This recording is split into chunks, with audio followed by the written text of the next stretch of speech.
Alright, hello everyone and welcome to Handmade Hero. This is the show where we code a complete game live on stream, although lately we have mostly been trying to work around the graphics driver, which we have to do today. We are trying to pass integers down to our shader and we are not getting them, which means that we are making some kind of an incorrect call somewhere, and we have the distinct pleasure of trying to guess where that might be. Now fortunately, one of the folks on the chat spotted something that thought might be the problem, and it did sound like a pretty good guess.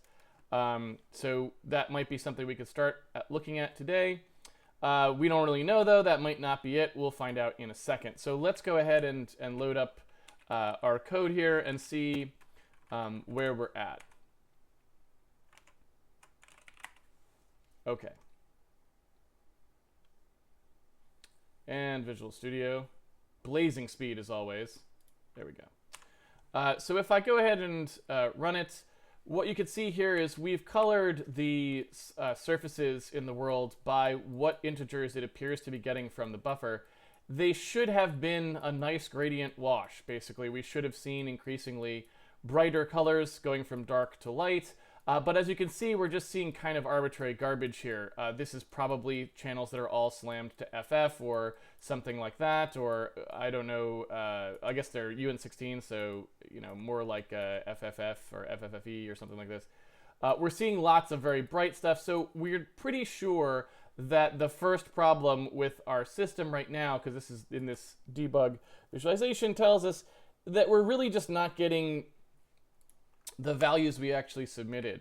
Now the suggestion from the stream, which I think is a good one, was that we forgot to put an I, the letter I, in our call, and I'll show you what I mean by that.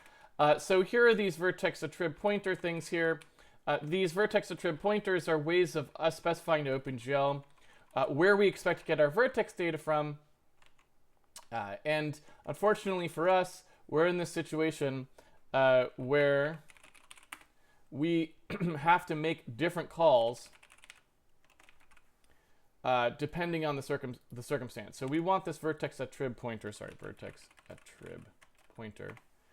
And you can see right here we've got this GL vertex attrib pointer call. This is the one we're calling. And so if we take a look at the definition for it, you can see, even though it's only listed once on the outside, there's this secret I version underneath here, right? And the deal is, I guess you just have to be able to call the right one, whether you want floats or ints, because when you pass this enum type, right, even though you're going to specify that they're unsigned shorts, instead of looking at what the shader has defined and what you have defined and matching them up, I think it just goes and says, I'm going to convert it to ints or floats, one or the other. You tell me which here. And even if the other side ends up asking for ints, but you told me to convert it to floats, I'm going to send them as floats. Sorry, my friend. So it's like, all right, there you go. So if that's the case, what that means is that these have to have an I included, like so, because they have to be vertex attrib I pointer in order to send down indices. Now, everything else is the same except for normalized, because you can't normalize something out if it's going to be an integer. Obviously, it's just going to get converted directly. So this false can go away. Now, we don't actually have, we never grabbed a pointer to that function in OpenGL because we've never used it before. So we also have to go ahead and put that into our Win32 platform layer so that we actually have the ability to call it, right? So we need to grab that arbgl coregl.h or whatever it's called. No, not drugs for chronic heart failure. That would be interesting. All right. What can you say to that? So attrib I pointers specification is right here. This is what we need to call. And so I'm going to go ahead and grab it. Control C. And we obviously had a trib pointer as well. The GL vertex attrib pointer is right here, so I'll just put this right under it. I will go ahead and make that definition there. And this is all we really needed. So then I'm just going to go through and see where we did GL vertex attrib pointer for everything else, and just make the I version.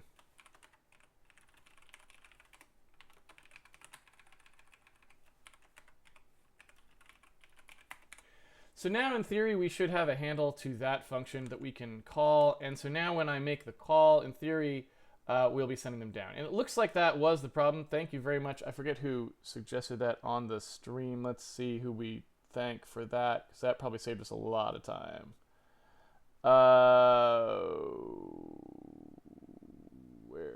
Where is it? This must be back a bit.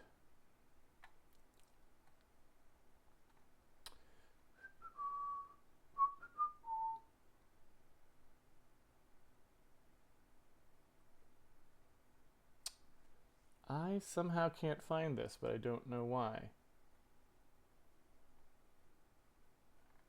Was it not a question? Did it not have a Q colon in front of it or something?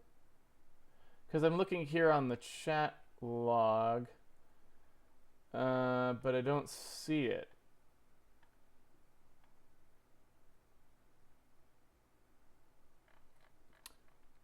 It was 7th chord. Thank you, Asaf. All right, so thank you, 7th chord, for that one, because that probably saved us a heck of a lot of time. So now what you can see here is this is more what I was expecting, right? I was expecting to see actual values in here that sort of went linearly upwards, and you can see that they're sort of doing that now. So that means now we could start to actually engage with the other parts of the problem, now that we know that those values are coming through more correctly. I'm going to go ahead and try, before we do anything else, I'm going to go ahead and try getting rid of the unsigned value here as well. Because if these are coming through as integers, then we should be able to just get rid of the word unsigned, because the only reason we're using unsigned is because they were shorts before. And we wanted a little more range. With integers, there's no way we're ever going to have computations for 4 billion light sources. 2 billion will be just fine. So we can definitely set those to just regular ints and not have a problem. That also means we wouldn't have to do any sort of casting here, like so. And then we would end up pretty much in the same situation. All right. So in theory now we should have, okay. In theory now we should have the same exact results, and we do, so that's good. And hopefully that will fix anything that Kim was saying before, that he was having problems with the compiling unsigned into the shaders, that it was the shader compiler was complaining about it. Okay, so what we need to do here is now start moving back to actually testing the lighting information. So hopefully our light count is now a reasonable value instead of before, so we can actually do the loop over it. And we can also come in here and try to actually call our sunlight function and see what actually happens. So that should be good as well. So we can get rid of this branch here. And here we're just not actually ever we're never using the actual light of the actual reflectance of the surface at all at the moment. We're just using the pure light color, so we're just drawing the lights directly and seeing what we get there, right? Okay. So already, right off the bat, at least now we're in sort of, for lack of a better term, striking distance. Like now it's actually sort of doing something that resembles a real result, whereas before we had those integers were not being sent down properly. We were obviously getting completely bogus information. Now at the moment this looks like our debug view is kind of off as well, and that makes sense because our debug view is showing it probably doesn't line up the light counts and light values correctly. But the good news is that it looks like now we're in sane land, we're in sane territory, right? So hopefully we can sort of push on from here and start to get things working properly. Oops, I forgot that we have a camera thing in there that makes the hero look down the stairs when he stops next to the stairs. I remember that. Anyway, So yeah, so this is what we want to focus on now, and let's try to do a couple different things. We've got a lot of work we can do here. I think the first thing I probably want to address as the thing we work on today is, at this point, we're sort of converging on how we're going to be doing this lighting stuff. And in fact, it's rather rapid as well with so many fewer surfaces. Like even on the CPU side, it's very quick. So I think we're definitely getting to a place where this actually could be something workable. I'm pretty happy with how fast that's going as well. So we've got a couple of things we need to do. And you can see that like for some reason the light sources are very blown out. I'm not sure why that is happening. I'll have to look. I don't know. Are we not normalizing anymore or something in our light sum or something like this? I think we are though.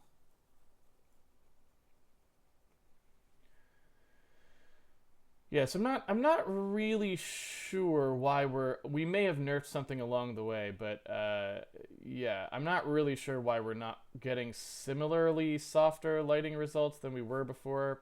I'm not quite sure about that. Because this is still summing the result A, the contribution values here. And then it should be averaging it out here, sort of normalizing the result to a total contribution of 1.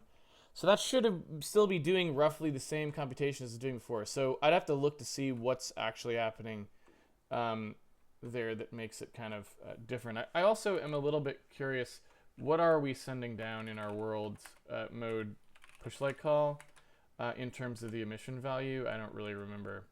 Yeah, so we're only sending down an emission value of 1, so something's a little borked there. Shouldn't really be having such a weirdly bright scenario. So we still got to go fix that stuff up. But at least now we're in a good place. So here's the stuff that we need to do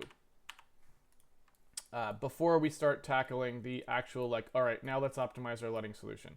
Also, you'll note that already we're sort of seeing what I wanted to see, which is that the surfaces are lit but smooth. Right? And we're not getting those blobby sort of results in there, right?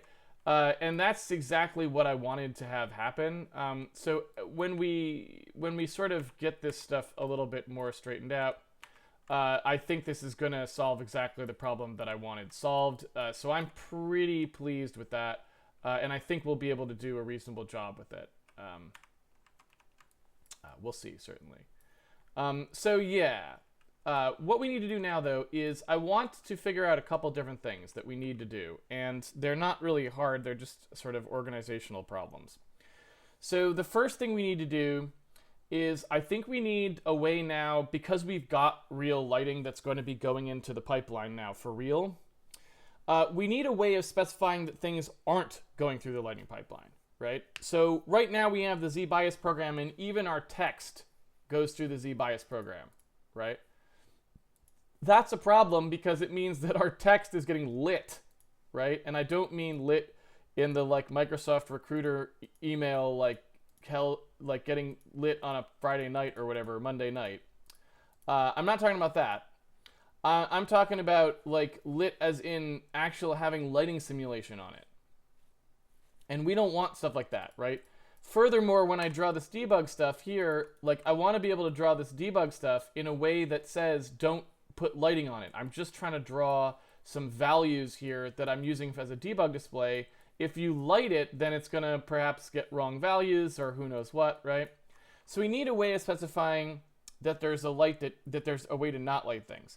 Now, one of the interesting things about what we did is that it may be possible to do this without actually having any switches that we pull. Because since we're sending down primitives with an informational about how many lights to use, what we could do is just have one light at the beginning of the array, or even just a special case in the shader that says if the light count is 0, then don't light the surface or something, right? We could, or if it's some really high value, right? We could have a special code that says don't light it, and that way we can always send down primitives that don't get lit. just by setting something special with those surfaces, right? And so that's kind of a compelling option, and one that I think I might use. So we want to do that. The second thing we want to do is we'd also like to be able to send down occluders separately from lighting samples, right? So this is something that's kind of going to be a little bit tricky, but what I would like to do is figure out a way to make it so that we specify the scene geometry, and that's what gets rendered. We specify occluder geometry, and that is what bounces the light around. And then we specify sampling geometry, right? And sampling geometry is where we take those light source samples. We kind of want control over all of this. Now, why do we want control over all of this? Well, let's draw this out so it's clear what I'm talking about before we try to start typing. I should also just kill the app. We don't really need that anymore. Okay. I just need Milton. Okay. All right. So here we are on day 416. And we are talking about light and geometry specification. So what we want to do here is we want to be able to control a couple of different things. First of all, we may want to draw something that is not the same as the thing that's collecting the light. For example, let's suppose we are drawing one of those trees, right? And so here is my tree, and this space here is all empty, right? We don't necessarily want to go all the way and start actually doing like bitmap lookups in our ray tracing code, because the ray tracing code is supposed to be very fast. We may not want to do something like that, right?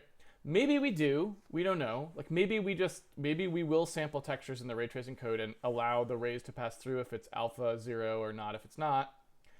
But maybe we don't, right? Furthermore, those cards may be in a really weird way. Like this may be the geometry of the scene, and this might be where the light where the sprite card is being drawn, but really conceptually the tree is taking up this space, right? So we want this to be the occluder, not this, right?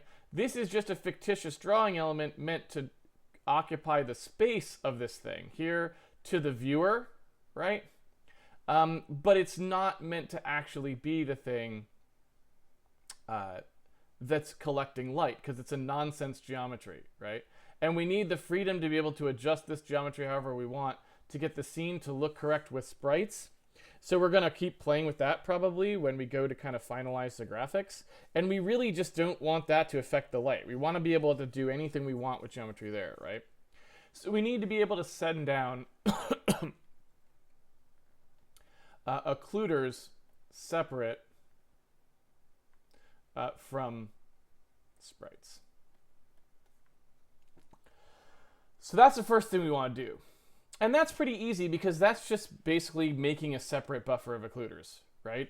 So when we're doing pushes into things, we've got a buffer that we push our sprites into and our cubes into and stuff that gets drawn on the screen. And then we just have another buffer that we push occluders into, and that's just for occlusion purposes, right? That's what happens. So that's not difficult. Again, it's just bookkeeping, right? This is all just bookkeeping. I don't know if there's 2 Ks in bookkeeping or 1. So let's say there's an optional K here. This is optional. So this is all just bookkeeping, but we have to do it, right? So we want a thing that allows us to do this bookkeeping where we push occluders, and we know we can have any given thing can have an occluder or a light source that's part of it, and that isn't part of the rendered geometry. It's just something separate. And they all kind of go into sorted situations that allow us to have, and sorting, I mean more like the Harry Potter sorting cap, not sorting as in Z order or anything. So we kind of want that stuff to be accurate, right? Like we want that stuff to be able to be specified directly one or the other. So that's one thing we got to do. The other thing we got to do is like sampling control. And that's going to be kind of tricky as well. So the issue that we face here is that we need information about the lighting environment, and we may want that to be separate from occluders. And it's kind of hard to understand exactly what we mean by this. But yeah, I'm not sure exactly how possible it is to for us to have complete freedom because of the way that the lighting solution is going to work. But let me just tell you what we would want ideally, and then we can talk about what the chances are that we can actually make it happen, right? But I think we probably could. So what we want to do here is say, okay, let's suppose that we send down an occluder, all right? And furthermore, let's suppose this occluder is on something that is actually 3D geometry, like one of our cubes, that we have that's, creating some kind of a geometrical feature in the game, like so. And so one of the things we might want to do is try to capture the light at a couple different places, like at the corners of these things, and maybe in the middle or something like that, so that we have some various places that the light can be blending to. And obviously, like if this thing is here, we may want to set these points so that they're at where it joins the next one, right? We don't necessarily want those points to be at specific locations all the time. We may often want them to be at things that aren't the vertex corners, right? They're at different locations. And so what we want to do is send down an occluder that's just this thing and not have to care about that, and then be able to specify whatever lighting sample points we think are most logical, right? And we don't really want to have to break the occluder up into a grid or anything, because when it's actually doing intersection testing, we don't actually care at first whether it hits a particular point here. We just care to know if it hit at all, right? And so we might want the occluders to be specified as one thing and the points that are sampled on the occluder to be specified as another. And then what we have to do, though, is we have to figure out a way of these lighting samples gaining information, right? Based on what ends up happening with this occluder in the light computation.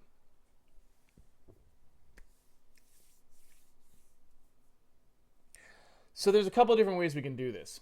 One is that when light hits the surface here, after we realize that it hit this surface, we look for the closest sample point and we assign that hit to that sample point, right?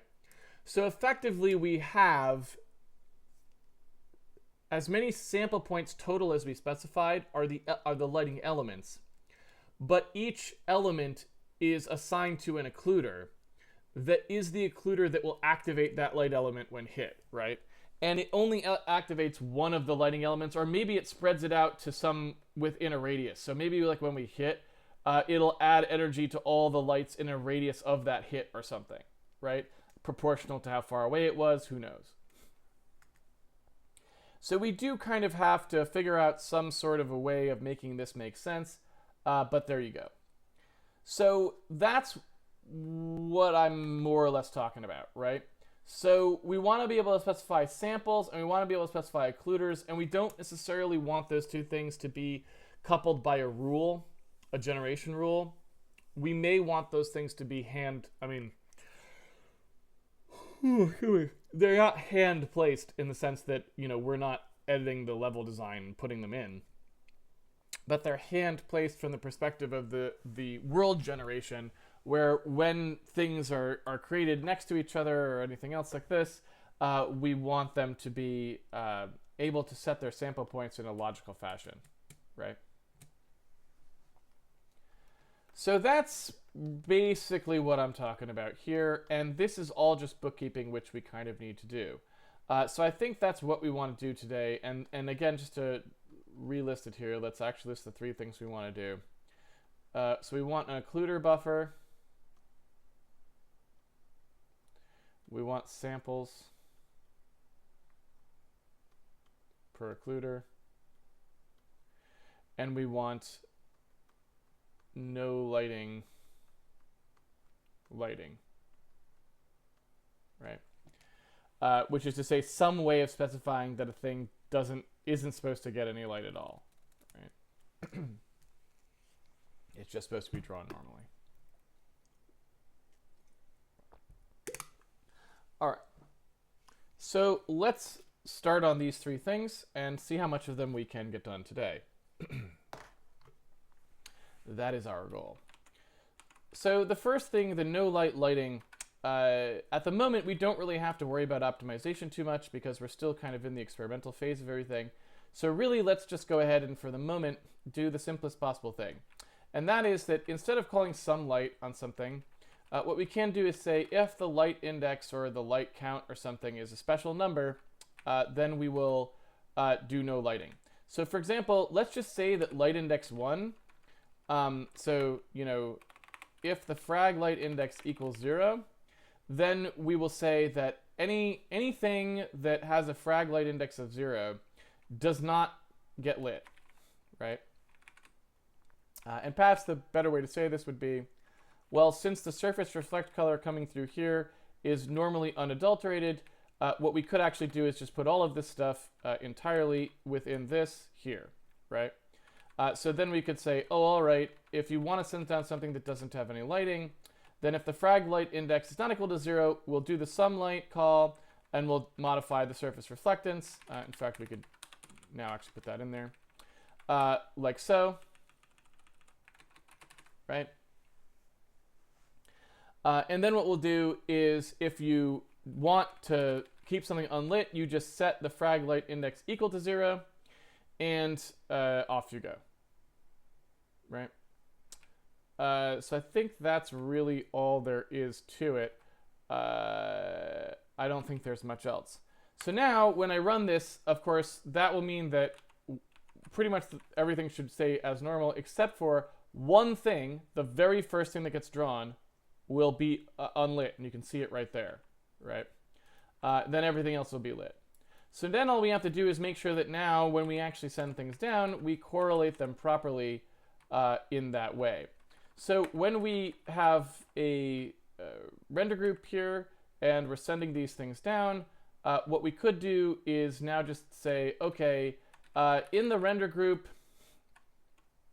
I'm not sure exactly how we want to do this, but in the render group we can say that we have a Boolean or something that turns on lighting, so we can have like lighting enabled is some kind of a Boolean that we specify here, right? And we also have a render transform thing, and maybe we could put it in there too if we want to. Like we do the default upright transform or the default flat transform. Those things, those transforms had stuff in them that we were using before as well. We could potentially use that. I'm not sure which one makes more sense. For now, I think I'll use the render group, and that will have light enabled, and it'll also have light index in there probably.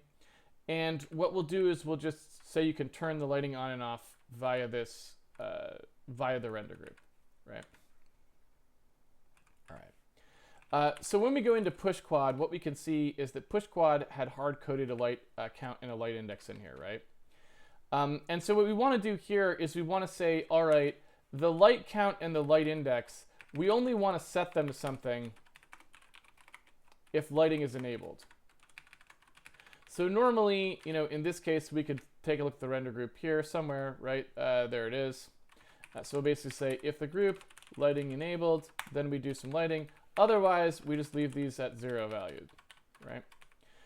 So here we'll say, okay, maybe the light count equals 4 if lighting is enabled, right? And then we'll set the light index, whatever is getting sent down.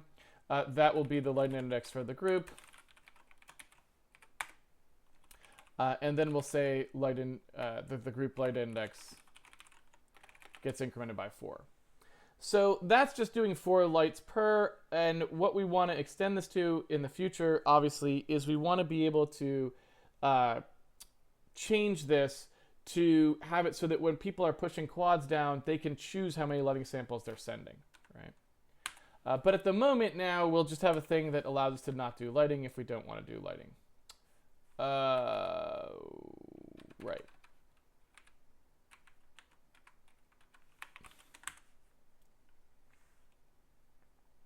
Okay.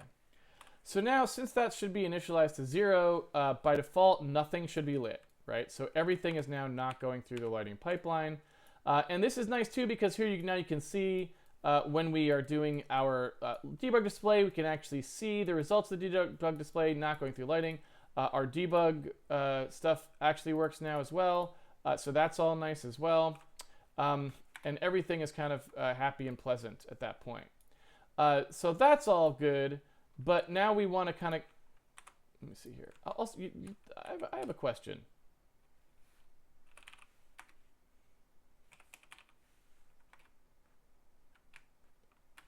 Can we run it full res now?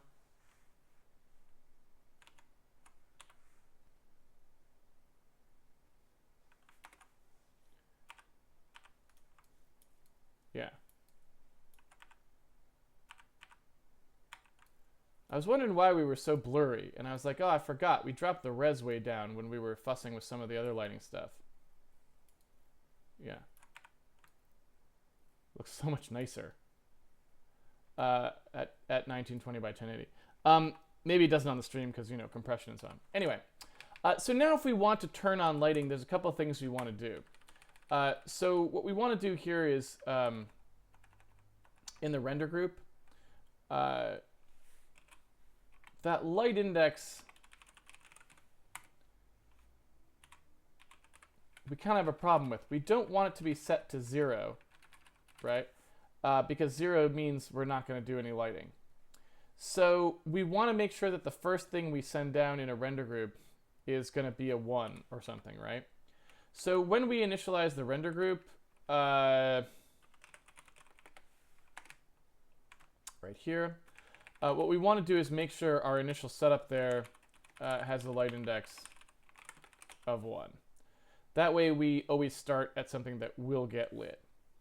And again, it's this render setup thing here. This is where I don't know, like, because this handles like clip recs and stuff. I don't know if that might be a better place for the lighting to live. I'm really not sure. It depends on whether you tend to alternate lit versus unlit things, and I really don't know. So we're going to find out. So then what I'm going to do is I'm just going to have an inline void here called enable lighting.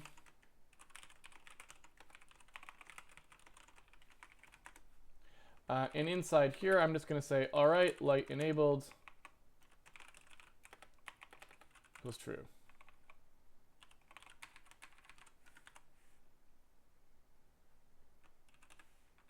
Sorry, lighting enabled. All right. So now my hope is that here in the worlds mode, when we do the begin render group for update and render worlds, we can just enable the lighting here and be off with it. Now, I don't actually know who should do it, because I don't know if anyone wants to be able to do unlit stuff in there as well. I'm not really sure. But you can kind of see in here, right, we get a render group and we call some stuff. And it looks like to me like it really just wants to get enabled in there probably. I'm not totally sure exactly where I want that to be eventually, but probably here is where we want that to happen. I'm guessing, right? And then hopefully, you know, from there, now you can see we've already kind of got one positive aspect of it is now our debug stuff can actually be visible because we kind of didn't have that working before the way we would have hoped, right? And now if I run the lighting, we get the lighting solution as we should. And what I should be able to do now is in this, when we're drawing the debug lighting, I should be able to intentionally make debug lighting output, like if we're in world mode show lighting, I can just say like, if we're not showing lighting, right? Because I don't want to enable lighting unless we're trying to actually show the lit world. So now in our debug display, lighting is turned off so we can actually see the real values as they appear, which is what I wanted. And then when we do the actual scene render, we can see it lit by the values in question, which again is the goal, right? I'm going to get a little drinky poo.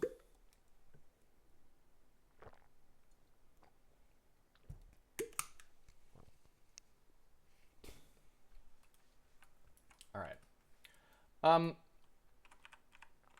so, I think that's really it for that part of the problem.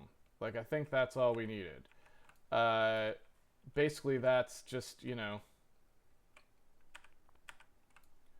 that's just it. Lighting over, lighting done. And so I think, yeah, like, it sure seems to work okay. Everything that should be lit is lit. Everything that shouldn't be lit isn't lit. So it's all good. So I think then that would be ready to then start working on the lighting quality, which again, we're not going to do quite yet because we got to do the other two things we said we're going to do, which is, I can even, we have to do the occluder buffer and the samples per occlusion stuff. So what we want to do here again is like this scene sort of shows you everything you need to know about exactly what we need to do here. So if I go over here and look at what's happening, so these trees are actually those like cards that are kind of sticking out there.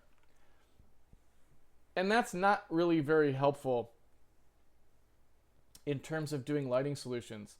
It basically means that, for example, like if you look at the way in which these trees will block light, it appears when you're looking at these trees that they're tall trees, right? They're like, you know, that's a tree that you are looking at and it should be fairly high. I don't know if it should be as high as maybe one of these, but it should be pretty high. So you would expect it to be blocking like one tile's worth of light or so. Over here, you would expect this tile to be shadowed and have a lot less light falling on it if the light was coming from over here. However, that is not what will actually happen. And the reason for that is because the light is actually almost not blocked at all. There's just this really laying down flat, thin kind of thing, right?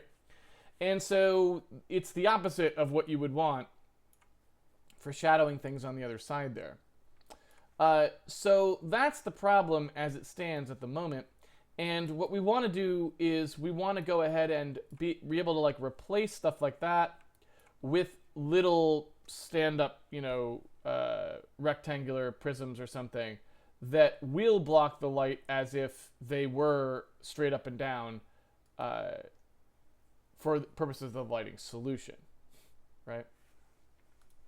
And what we actually replace them with, I don't know, but we just need some way of specifying quads, right? An alternate, you know, we're drawing this one quad, we want to specify an alternate, maybe like two quads, maybe in an X shape or something like that, that would cut, just to cut light out here, right? And furthermore, we also probably want the ability to light this tree. The same would be true, right? We need a surface that will collect the light and map that onto the tree, if that makes sense.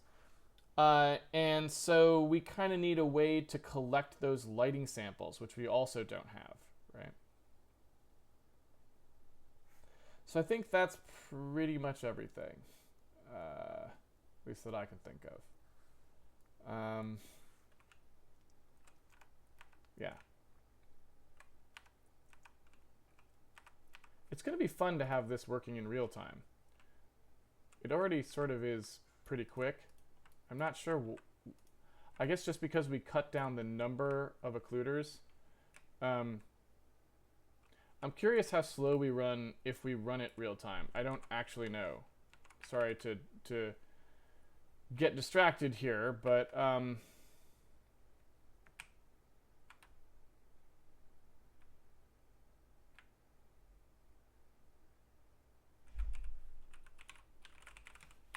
I kind of just want to see what happens if we just run it every time. I'm going to get rid of this.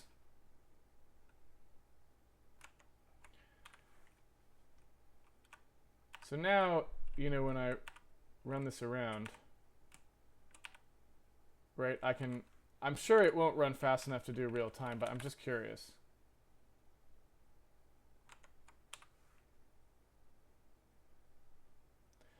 So it's surprisingly fast compared to what I was expecting, right? And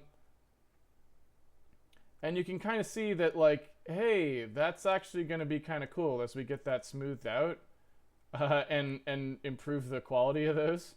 And that's plenty fast to run on the GPU as well, I think. But we're going to have to do work to smooth out the values. We don't want them to flicker, obviously, and stuff like that. But we haven't even gotten this down to a real lighting solution anyway yet. So there's that as well. But that's going to be kind of nice once we have that working, because it'll really allow us to sort of have some cool lighting effects in the game that we definitely would not have been able to have any other way, right?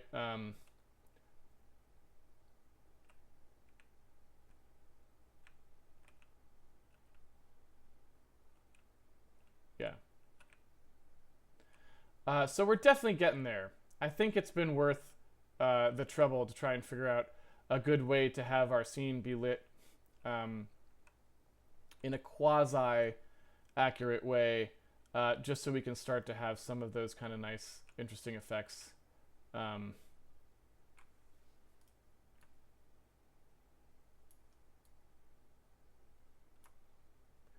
And yeah, it just looks like most of our problem is going to probably be, as we improve the lighting quality solution, which I think we'll be able to do pretty easily, it looks like most of our problem is just going to be making sure that our values don't flicker over time. That's part of having a stochastic process, is that as you get undersampled regions, they're highly likely to flicker because the random values sometimes get things in that area and sometimes don't, right? And so, one way to work around that is fiction, right? You can make all of your lights be torches, and then all of a sudden nobody complains, right? Because they think it's just part of the effect. But yeah, assuming that we want sort of stationary lit environments that don't have flickery light sources. But, honestly, I don't know that we have any of those. I think everything we have is supposed to be kind of lit flickery.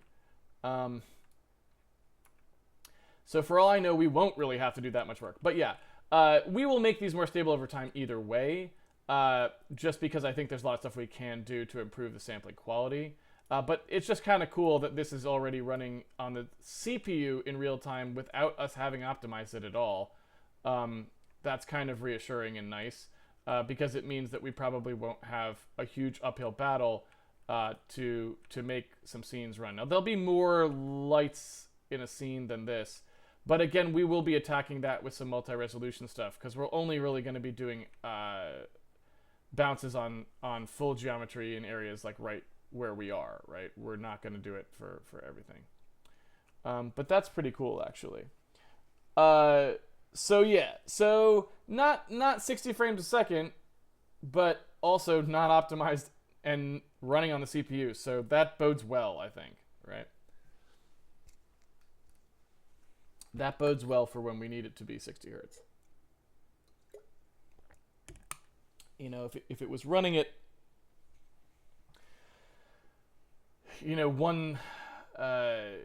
one frame every 5 seconds or something, that's a lot scarier, because the gap that you have to bridge to get it to perform it is just so huge, right?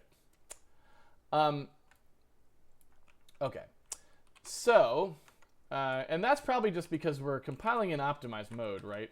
So we're getting, probably the compiler's doing an okay job of maybe making some good decisions there. I don't know.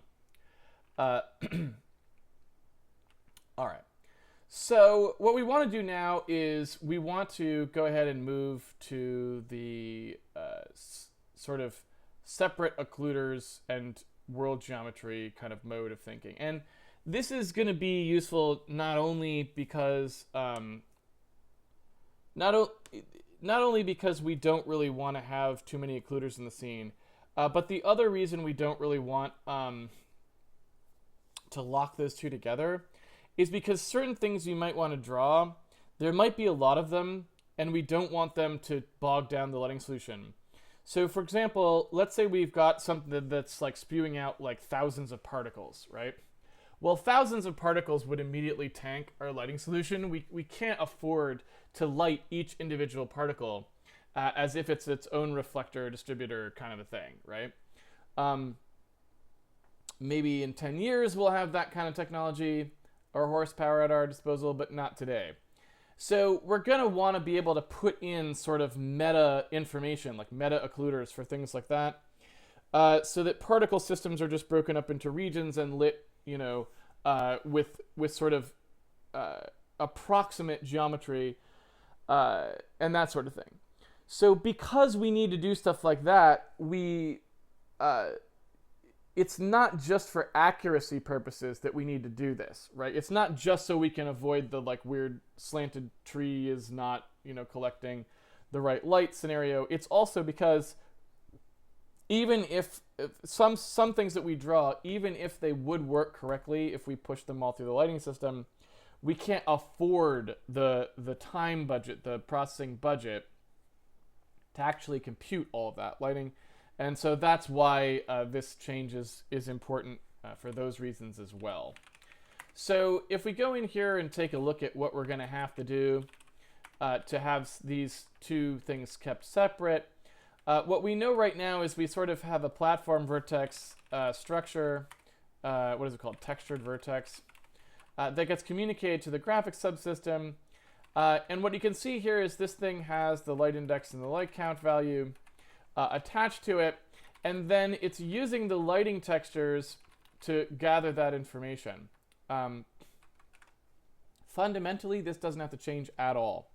What does have to change is instead of pulling the occluders out of this, we now just need some other thing here, which is a light occluder or something. Or maybe we'll just call it a lighting surface. We were calling them lighting elements. I don't think we actually want... Let's take a look at this. So here's the lighting elements. And what you can see from this is that most of the stuff that's getting sent down...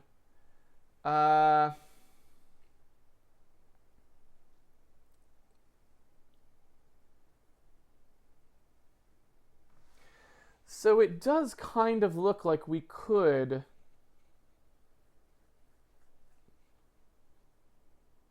It does kind of look like we could just start talking about these lighting elements directly, perhaps.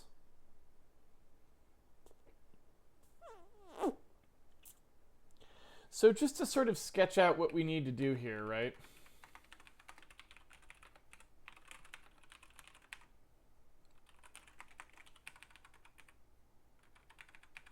So we kind of have surfaces and points, right? And the points, if we were to distribute these things, if we were to take the things that were previously composed together to form a single lighting element and split them up into the things that occur at sample points versus the things that are surface-based, right? Then what we pretty much see is we've got this stuff here in the lighting surface. We have where it is, what its normal is, right? Whether it's transparent, width and height, its x-axis. I don't really know whether the color should be per lighting point or not. So let's just say for now that it's this way. So you've kind of got a lighting point, which is a point on one of these surfaces. It's got a reflector and an emitter, right? So this is how it reflects light. This is how much it's emitting at the moment. And then we would have these would be broken up into sort of lighting intermediates rather. So, you would specify the lighting surfaces and the lighting points, and then you would specify, and then it would generate lighting intermediates for those, which are done in sort of passes, right? Where there's sort of an accumulated emission, and there's a direction to the light source, right? And those things are normalized later. So I think that's mostly what we're talking about here. I don't really know, but that seems like it, maybe, sort of, a little bit, kind of, possibly. And the only other thing we need is to understand how lighting points are distributed on lighting surfaces. And really, those are just going to be this stuff, right? So every lighting surface is going to have information about how many points in the point array go with it. And those are going to directly correspond to people who want to use those here, right? So we would have the exact same thing up here. So this would be our lighting surfaces, and these would be our lighting points. These would be our intermediate values that get computed by the lighting system. They don't necessarily need to be defined here. And I think that's basically it. We would no longer have lighting textures as a thing. That's not really something we would need anymore. Because the only stuff that gets put in there is the next emit C and the average directional light. So all of this stuff would kind of go away, and the voxel stuff would go away, right? All of that stuff. So the C and the D values, the C value is the next emit C. The D value is the average direction to light, right? So that lighting intermediate is really the thing that we're computing. And,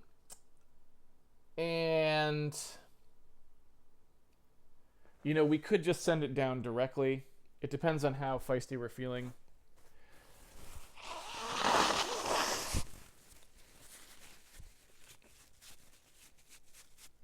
But obviously we could just have it so that those two textures, you just have two floating point textures and you can send them down, right?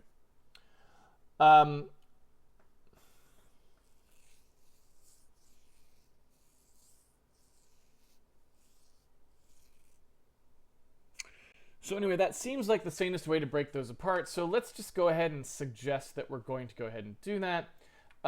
And, you know, maybe I will send down those lighting intermediates directly. I'm not sure. All right. So I think first things first.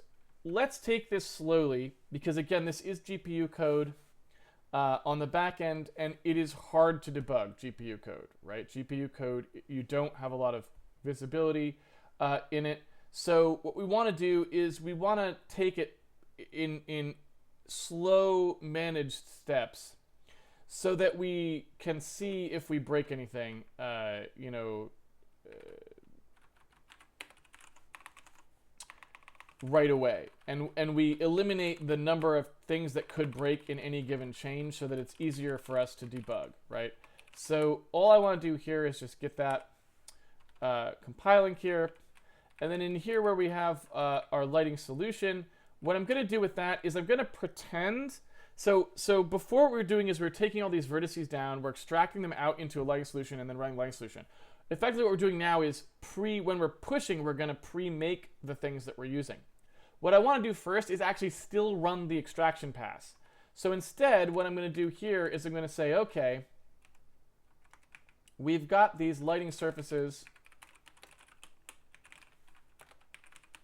that we're going to pull out. We've got these lighting points that we're going to put out. Oops. And then we've got our lighting intermediates.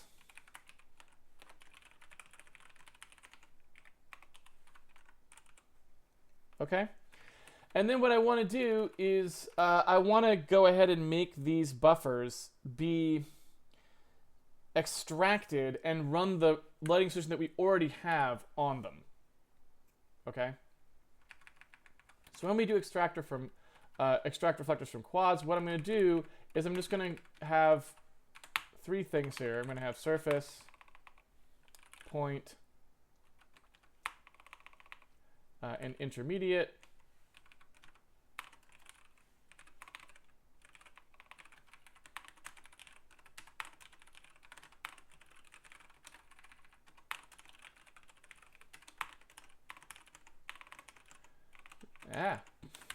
Like so. And then everywhere that this thing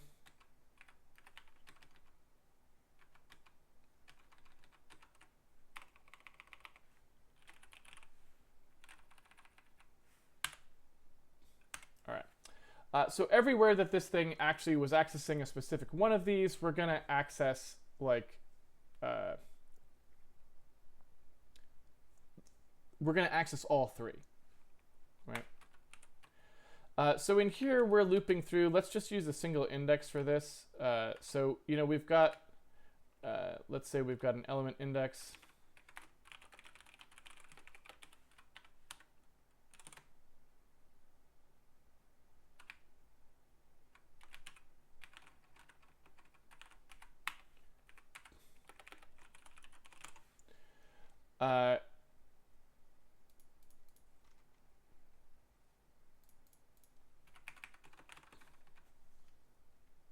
You know what, now that I think about it, these are going at different rates. So I guess we don't really want to even do that. So I guess we really do want to do something like this, where we just say, okay, we've got a surface, point, and intermediate. Like so.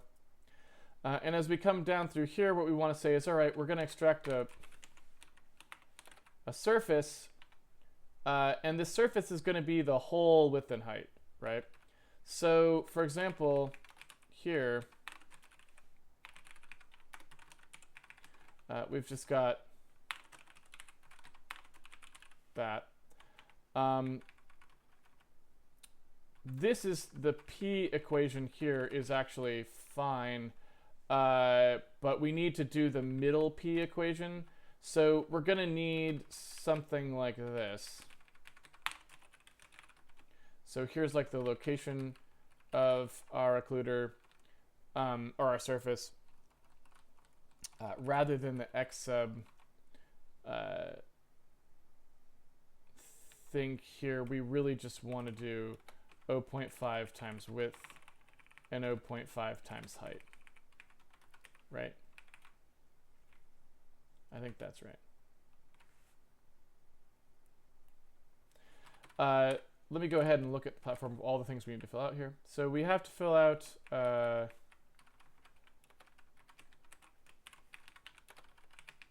P, N. And now that I think about it, do we really need to fill out N here, or should N be per point? I don't really know. It depends on whether we want to model different facing directions. I don't think we do. So I think they all want to have the same facing direction, probably, because we need that for culling. So I'm going to leave it there. Transparency.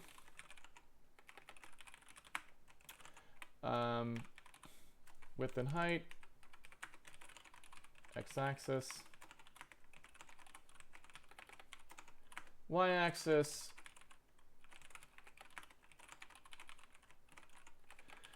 And these two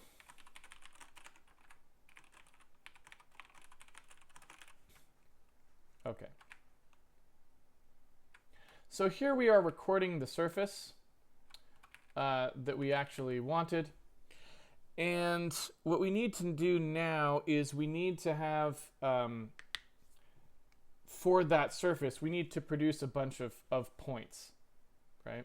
So you can see we've got this point here. Also, we might as well say at the end of this, right, we're doing plus surface.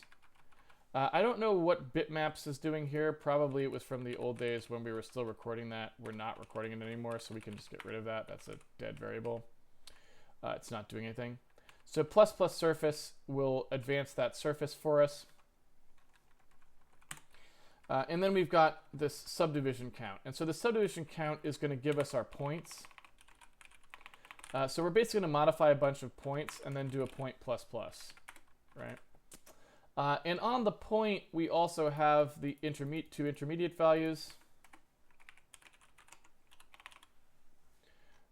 like so, right? Okay. Although, well, you know what? Honestly, because we know the offset of these, we probably should just use it so that whatever the light index is set to, we can actually use, right? We also don't want to light anything that is set to 0. So the other thing we can do here is say if vert0 light index equals 0, we don't do it.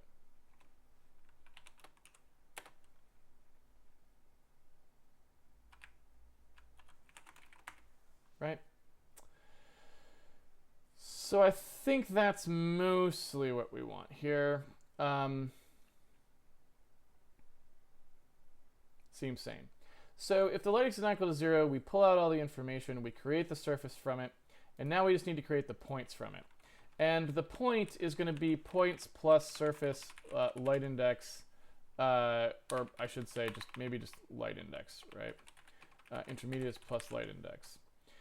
And here we're going to do a plus plus light index, and that light index is just going to start off light index 0. And then here we're going to just do an assertion that light index equals the light count. And in the future, what we're going to do is use this light count to tell how to distribute points. Probably we'll say however many it asks for, we'll distribute them. Although in the future, we're probably going to want them to be distributed more manually or more specifically. So they'll probably be the person who pushes the quad will say how they're distributed, so this probably won't distribute them in this way, right? This routine would be hoisted up to a more knowledgeable place. So anyway, we're going to go ahead and write these out here. So we've got the point P. We know we want this stuff is not relevant anymore. We know we want the ref color in here, right? We don't need the transparency because that can't vary, so it's going to stay the same as above. We've got the emission amount as well. And then we've got the intermediate values, which just need to be cleared, right? And we could have just cleared the whole buffer, and maybe that's what we should do in the future, but the GPU will be doing that. And I think that's it, right? So that, I think, should initialize the surfaces and the points and everything else there, right? We need this color value to be unpacked here.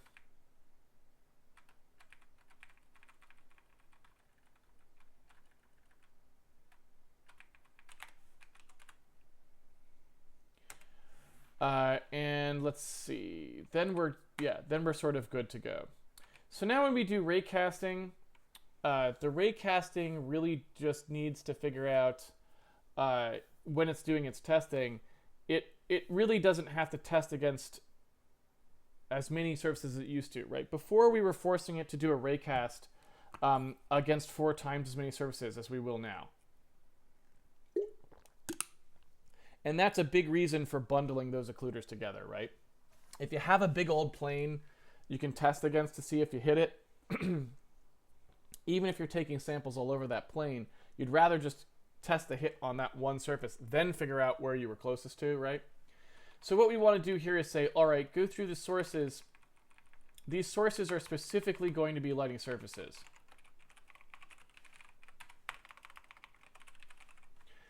For each one of the elements that we go through, we really want the surface count here. So we're going to need to record that, right, in the lighting solution. So in the lighting solution, we need 2 separate things here. We need a surface count. That's how many surfaces to test. And we need a light count, or a point count. That's how many sample points there are.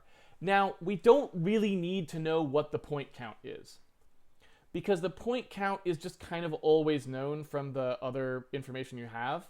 But we probably want to store that because eventually we have to send down the point information as a subtexture. Maybe we want to know how many there were. I don't know. So we'll keep that value for now, but it's not really that important, right? So here we have solution. We know what these are just by default. We know the surface count is going to be... Oh, well, we don't actually, now that I think about it. No, we don't know that, because since things can be taken out of the lighting solution, we don't know that ahead of time. So we really actually do need to track these, now that I think about it. So let's go ahead and do that. So here's our surface count. Here's our point count. And I'm going to put these at the end. Oops.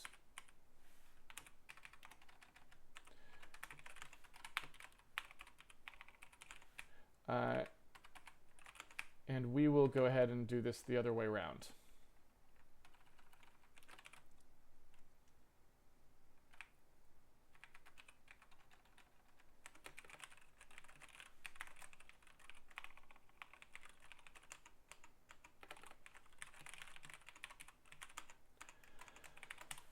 So again, just because we're still using a couple fixed arrays for this, let's just make sure we're not out of bounds for now, because hey, we might miss something and that would be stupid, right?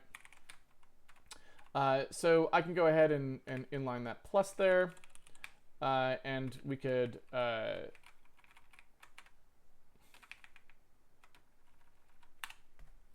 so point count is harder because point count could be anywhere really in the array. So we really just need to do a max on that.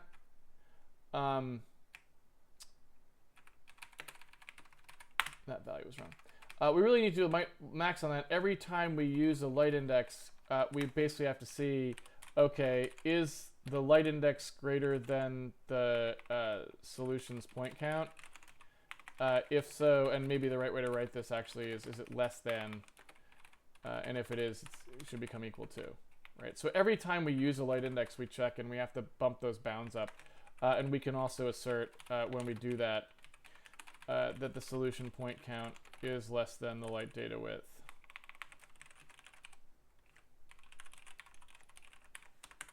So that just makes sure, like, if there's some funny business going on, we were overwriting that buffer during testing, we would see and know that we were like, oh yeah, right. You got to fix that. Okay, so let's see. In here, this will just be surface count. Well, I guess it needs to be point count because we're going to tell you which point you hit, probably.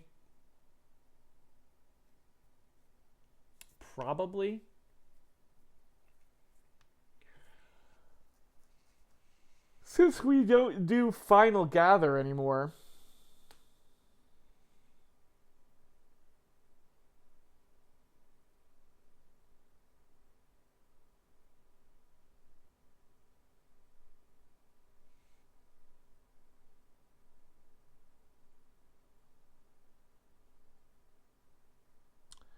So I'm not sure exactly how we want to do this. Since we don't do final gather style stuff anymore, we only do forward push. And we might not do final gather. I might slightly change the way this goes. So maybe we only really need to return the I value here, and we don't need to return the color value, right? Because it's not really getting used anymore. And if we take a look at gather final lighting, right, all it's doing is normalizing the direction. So this is not, you know, the hemisphere sampling nonsense is not really doing anything for us. We if zeroed it out. So the problem is, yeah, we still wanted a way to do the skylight stuff, and maybe we want to do some samples, take some samples for the skylight stuff. That's a hard call. I'm not sure. But either way, I don't think we want to return the color in there because, yeah, that just doesn't make sense. So I think we're going to go ahead and change this slightly. Right, this can just return the U32. So we'll just say that the U32 result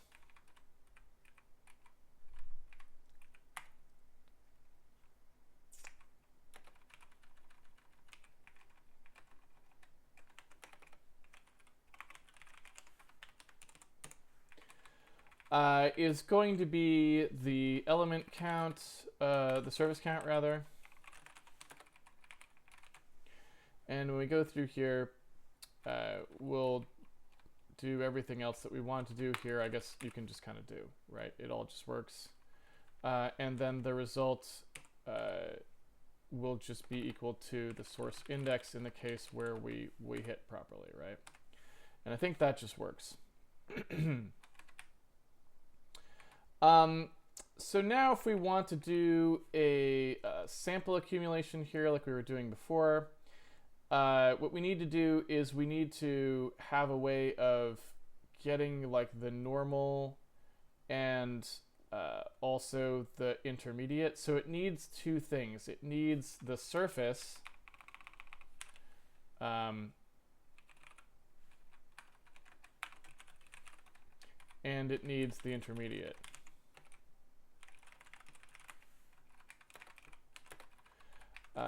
So it needs the surface there.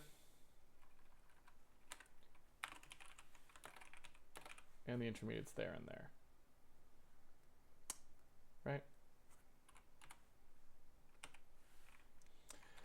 Right? So in compute light propagation,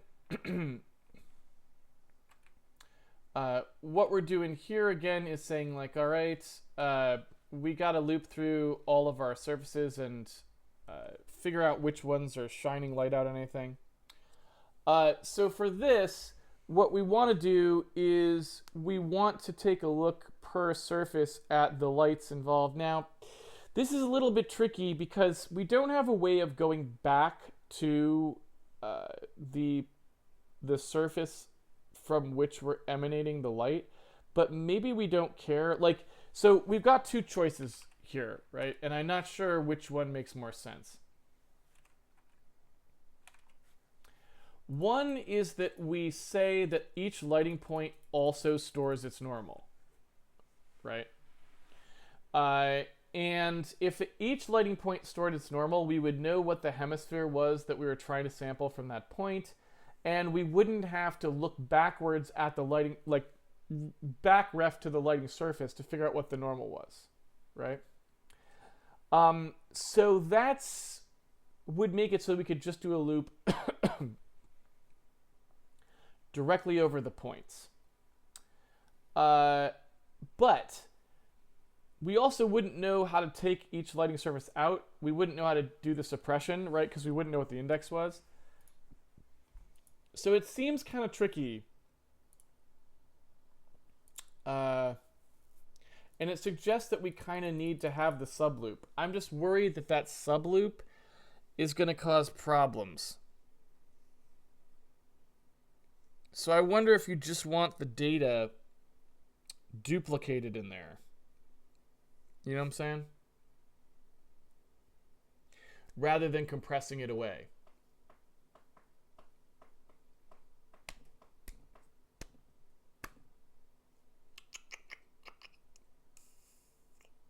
Like, I'm wondering if basically it shouldn't just be this.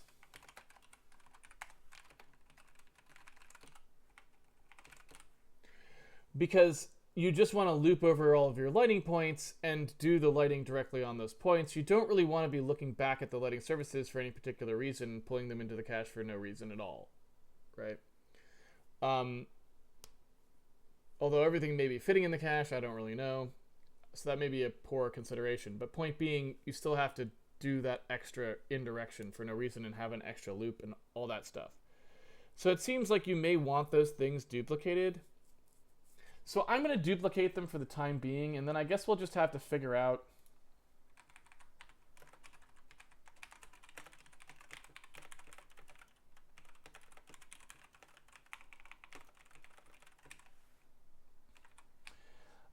I'm going to have to figure that out later because we don't really have enough information to know. I really don't know. But obviously they're pretty easy, right, to do if you just have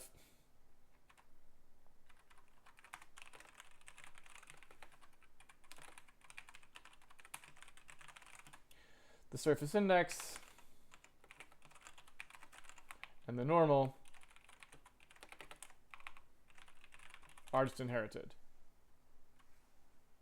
And that's it. So what happens at that point is when we're doing compute light propagation, we would just be, the only thing we would be iterating over, right, is the, are the points themselves, right? So I guess we can call that at the emit index, and that's going to loop over the point count. And we're just going to loop over any points. In theory, all the points should be used besides point 0, right? We know point 0 is never used. But every other point should be.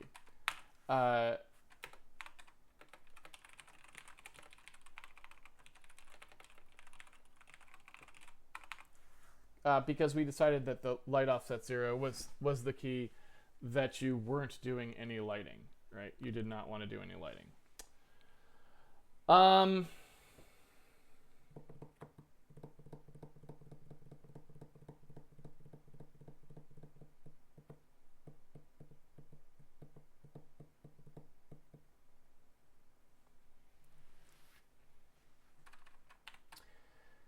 All right. So anyway, if we go over each of these lighting points,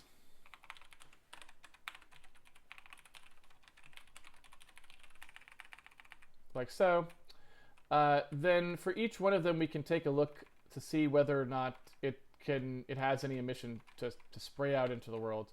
And if it does, then we can do our raycast, and we'll get back a hit index. If the hit index suggests that we've hit a surface, then what we need to do is figure out what the lighting point is that we actually hit, right?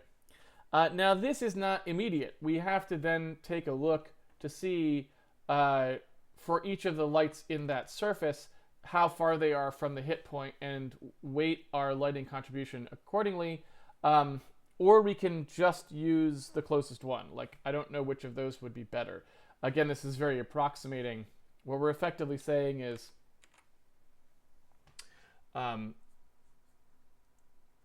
if I have some points on the surface and I hit somewhere, where do I record the light, right? Which of these gets the light that was hit? And one thing to do would be like to spread it out among a couple of them. Another thing might be just give it to the closest one. Another one would be to give it to all of them, and it just gets weighted as it goes.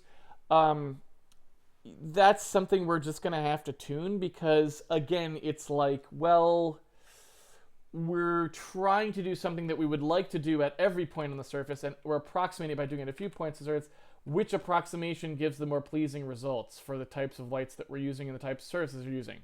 I don't know. So we are going to have to do a little bit of a loop-de-loo here, where we go through each of the... so we have like a surface, point index equals 0. Surface point index is less than...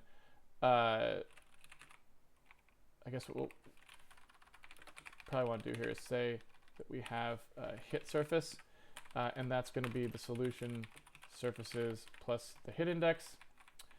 So for each surface point index, up to, I forget what we called this. No, there we go. It's just light count.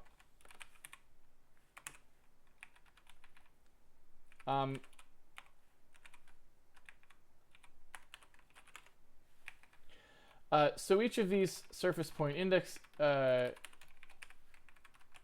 each of these surface point indexes refers to a subpoint on the surface. So we've got,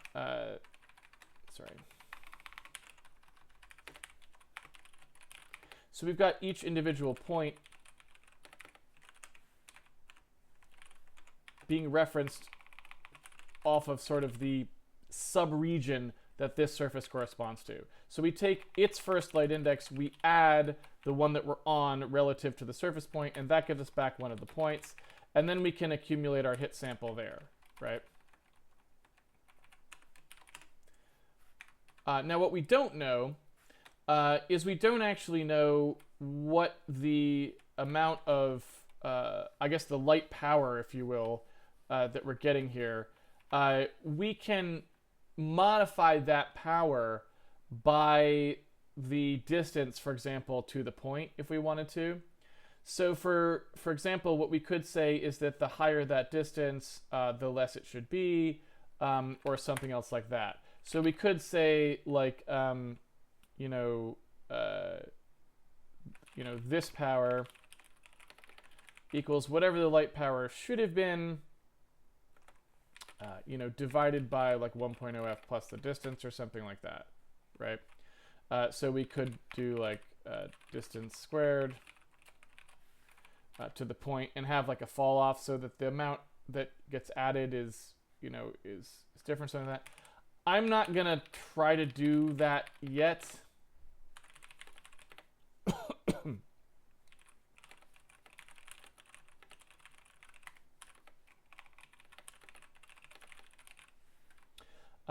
Because that's a little bit too much for this pass through the code. All right, so let's take a look here. So we have, oops, that's supposed to be emit. There we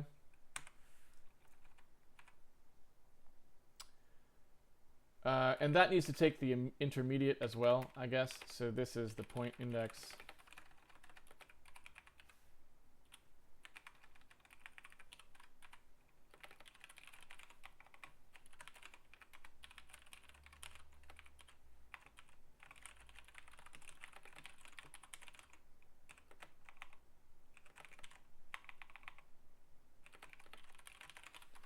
So now we have both of those.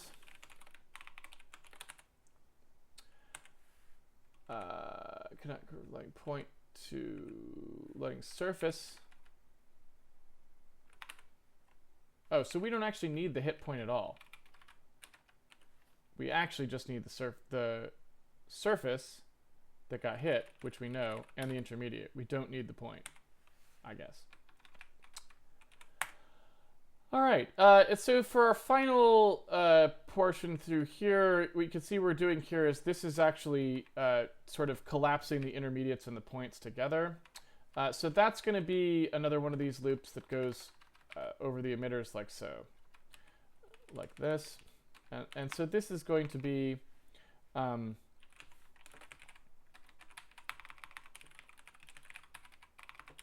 between points and intermediates.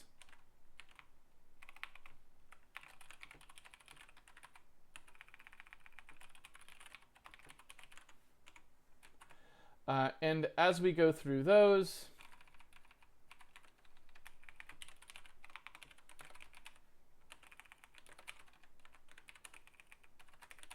I'm going to rename that to point index.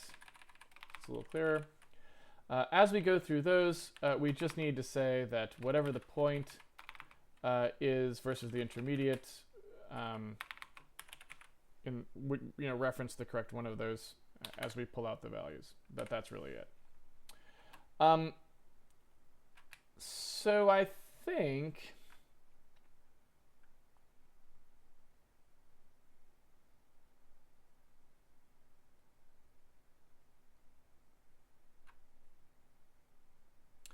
average direction to light is kind of a little wonky, and that's probably something we want to look at in a little more detail later. But one of the things that we probably should do here, I think, is just put this at the end.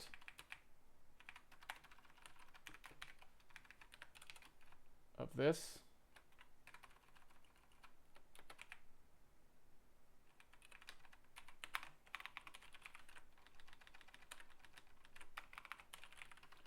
And then just get rid of this gather final lighting nonsense, because we're not doing that anymore.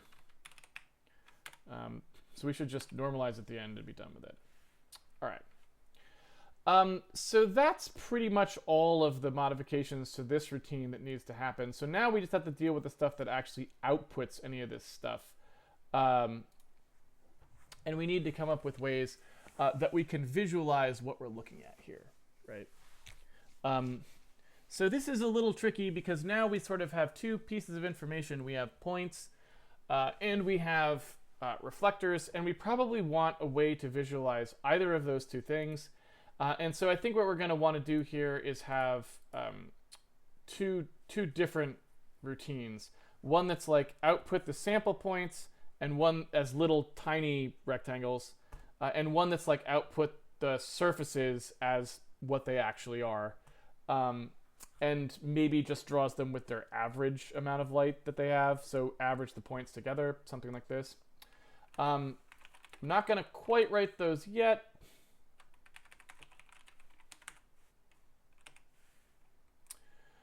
So instead, we're just going to take a look at this and see if we can output this stuff correctly.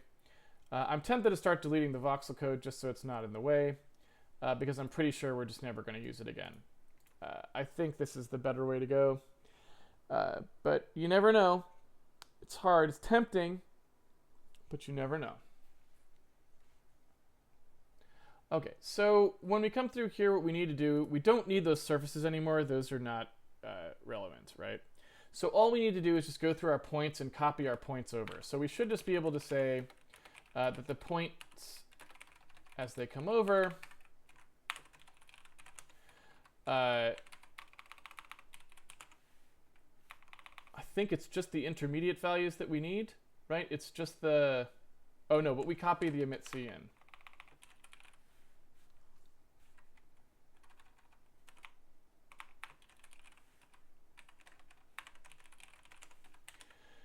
So I think we just go through all of these and we copy them all over, right?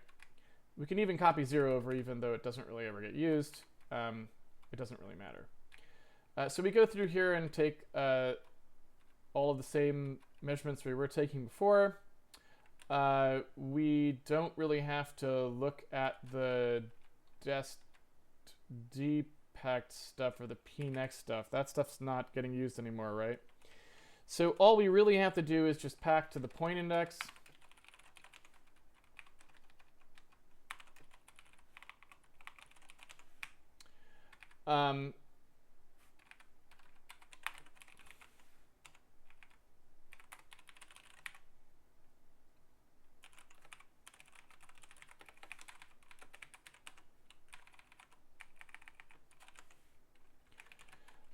So all we should really have to do here is take the intermediate and the point values, copy them down to the textures as before, and off we go. All right. So now we got to take a look at what. Oh wait, that's not going to do anything. This actually needs to be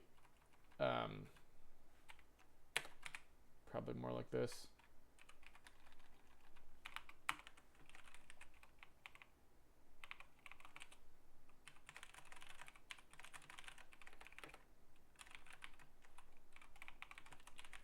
There we go. Just verify that we're going to add as many as we're supposed to. Let's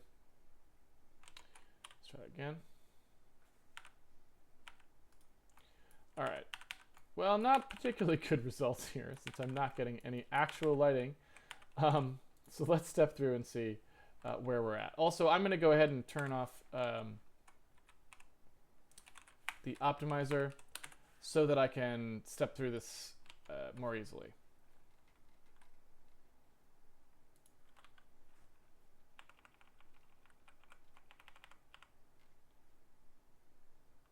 All right.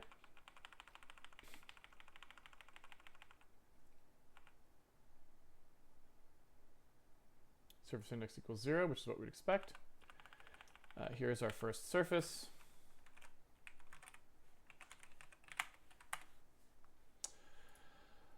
And looks reasonable. Nothing particularly weird there.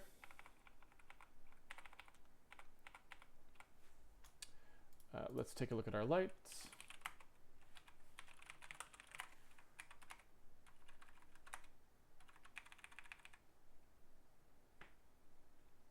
Again, seems pretty reasonable.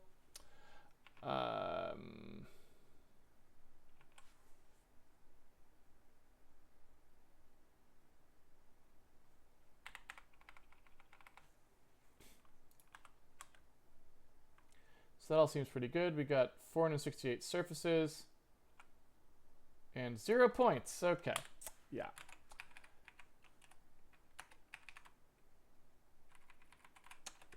Forgot that we were putting that in a temporary variable.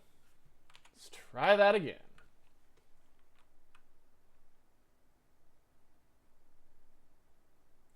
So that looks, again, relatively okay. So that may have been our only significant problem there. Let's go ahead and change that back to 02.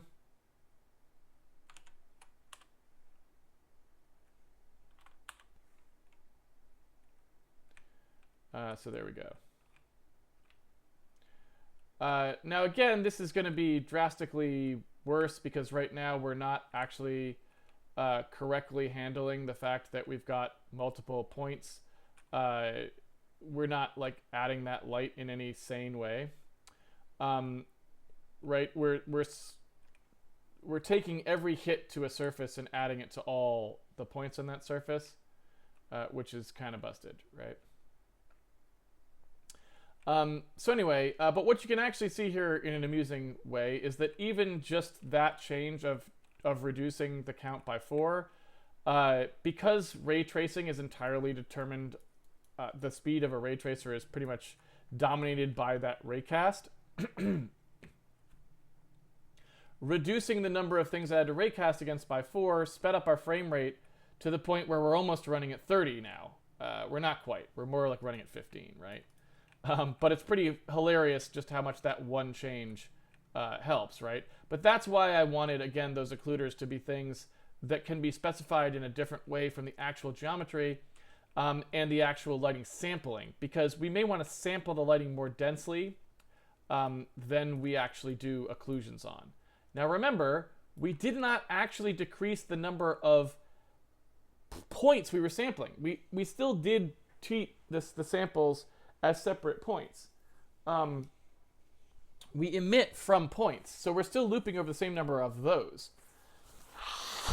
We just reduced the number of things we can hit when we do our test, because we, don't need to test against as many. So that's kind of nice, and again, continues to bode well for the future work that we might want to do here. Right? Okay. So that's all good. And I think that lets us keep these things separated. Now, the thing that I don't like about the way we had to write that was I don't like the way the point of having a lighting intermediate here is that you want to have something that you write to all the time. So I think that it may be the case that the lighting point information and the lighting intermediate information, I think that maybe this needs to get merged into here or something. I need to think about how that's working, because I think there needs to be like 2 of those buffers or something like this.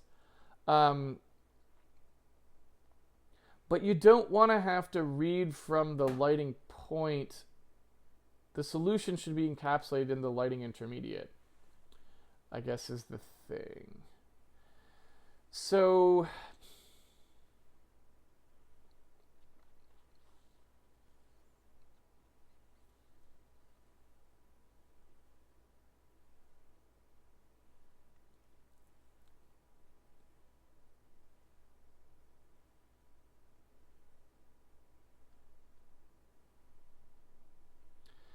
So it's kind of hard to say how we want to do that, but I think really it's actually probably the case that we want completely separate buffers for it.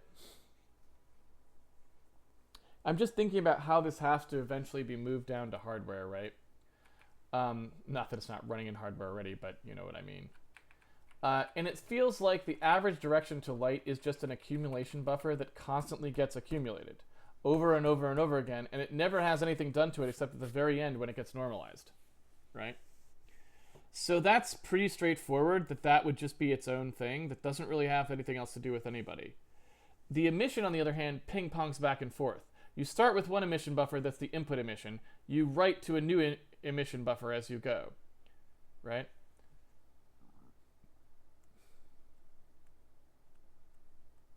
And then you swap them. So I feel like the lighting intermediate actually kind of wants to be something more like this.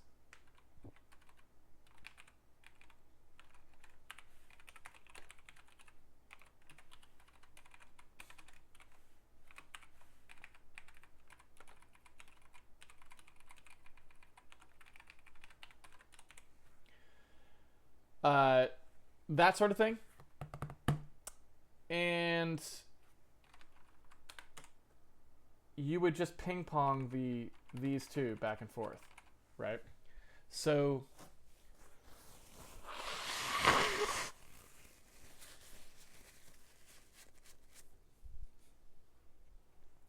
what I want to do is I want to say, all right, I take average direction to light that's always getting accumulated until the very end gets normalized. I take emit C and next emit C, and every pass through the light propagation, I swap which buffer I'm pointing to as my source emit C, right? So it's kind of like source emit C, dest emit C, and they swap. I don't know if C will let me swap these 2 pointers. I always forget what it has a problem with and what it doesn't. In the actual memory, it would work, but I don't remember always which of those 2 will happen. But what I do want to do here is just say, like, okay, so we need the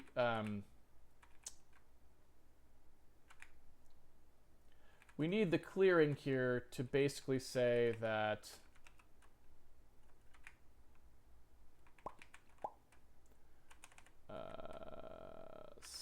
solution dest emit C of whatever our light index is. solution average light direction. Those are both going to get cleared. And then this is going to be solution source emit C light index. Like that. Okay. I guess that to-do can stand. It's still relevant. And so then in here, when we do these sample accumulations, really all we need is we need the index here. And then we can just do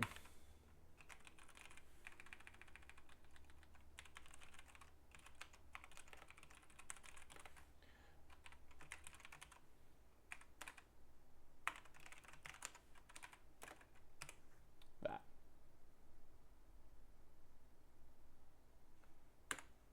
Okay. So these have to be point indexed.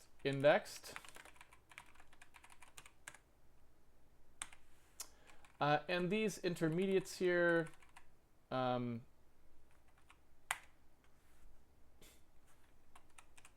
now that I think about it, I don't really know. That was just kind of a brain fart. C is not going to do that because it's going to actually just put this many vector 3s in there, right? So these have to be pointers.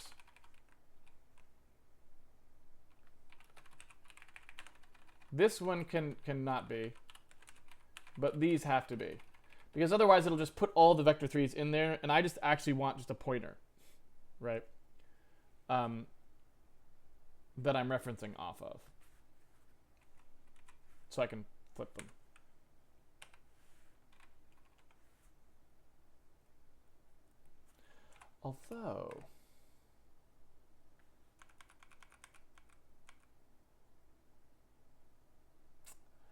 Although that's not entirely true. I could choose to still do it like this and do it slightly differently. What I could do is say instead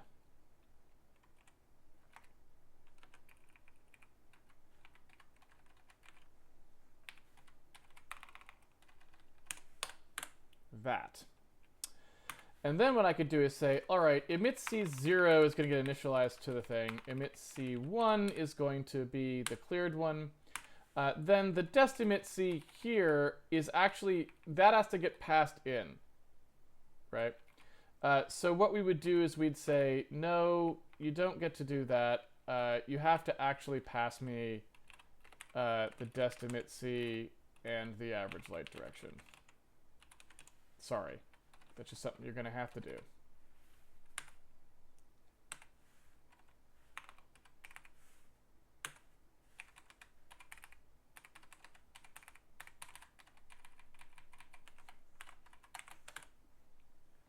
Okay. Then in here, instead of the intermediate stuff, what we do is we're going to have to pass it those two things. So what we want to do is we want to say, okay, the solution average direction to light, that vector we know is pretty easy to get always. The other one is harder to get because that hit intermediate there, that actually is going to have to be whatever the dest emit C is, and that will be a pointer that changes each pass through, right? So it's going to look like that instead. Okay. So then what we do up here is we have our dest emit C and our source emit C, like so, and those two pointers will start out pointing to the emit C0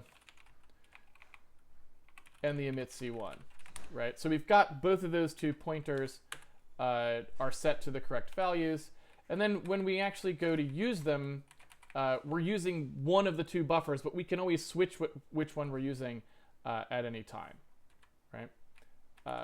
What is the complaint here? Argument. Oh, yeah. Sorry about that. These are pluses, not brackets, right? So anyway, in here for the intermediates now, we have eliminated those entirely. So anything that was doing intermediate needs to actually talk about the thing it was talking about directly. So here where we talk about the point emit C or any of this stuff, we don't have to do this accumulation step anymore exactly onto the points themselves. Those are between the dest and source emissions. So instead what we do is we just say, okay, let's get rid of all of this. We just say that whatever the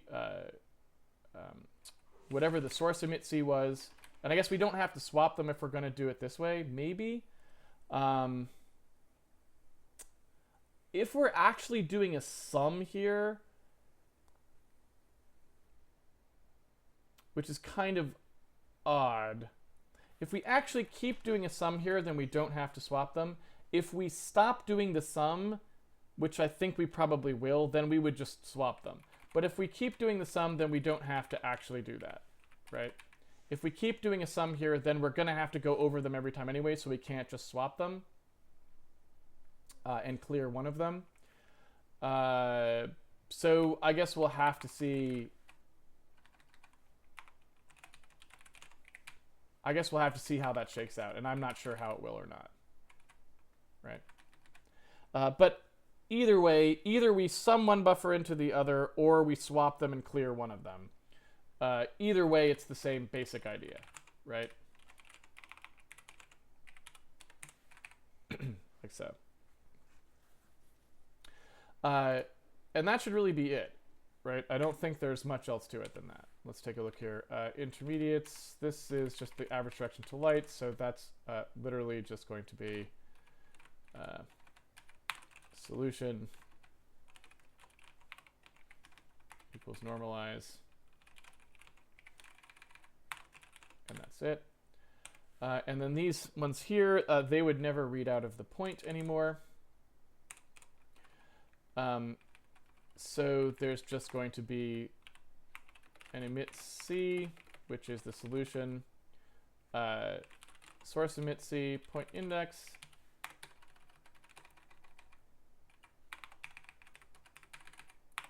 and the average direction to the light, oops, it's pulled out there as well.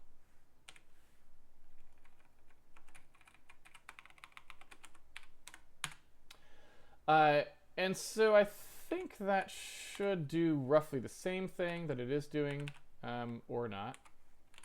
It's like I've got some problem there. So I think that's roughly it. I'm still not crazy about how that's going. It's better, right? Set up this way than the way that it was set up. Because at least now these are more like what you would imagine happening on a GPU there, right? Which is what I want. But yeah, it's still a little bit wonky. I feel like those want to be ping pong buffers because as you're going through them, you're basically computing a new one from the old one. So it feels a little weird that we don't actually use them that way. We never actually ping pong. We're always going back to the source. We never swap the two of those. But that's okay. I see what our bug is though. It's that typo right there. So I think that's at least in a better general sort of, well, maybe not. That's in a better like general structure than we had before. So I think that's probably about right. Okay, so I'll save whether or not we want to ping pong those for when we actually get to like sort of figuring out exactly whether the light transport always adds light or whether it doesn't. And then maybe we don't have to ping pong them at all. We'll find out. And then in which case this was not so important. But I do think those still want to be separate buffers, so I think that was the correct thing to do as far as those were concerned either way. All right, so let's just make sure this is going properly here. Our emit C0 gets initialized to the emission, our emit C1 gets initialized to 0, and our average light direction is cleared, right? So all of those things seem correct to me. And then when we do our accumulation, we're accumulating into whatever the destination one is, right? And that's exactly right. This is what we want to do here. Same with the average direction to light there, so that all seems fine. Then in here we're doing our summation on the source, and we're clearing the dest. That also seems fine. And then we're normalizing that average direction to light, which also seems good. So that seems fairly sane, so I'm not sure where we ran afoul there. So let's go ahead and step in and see what it is that we're doing that it doesn't like. So I'm going to go ahead and turn off optimizations for a second so it'll be easier to inspect the values in the debugger. And then I'm just going to go ahead and step through to make sure that we're setting this stuff up properly.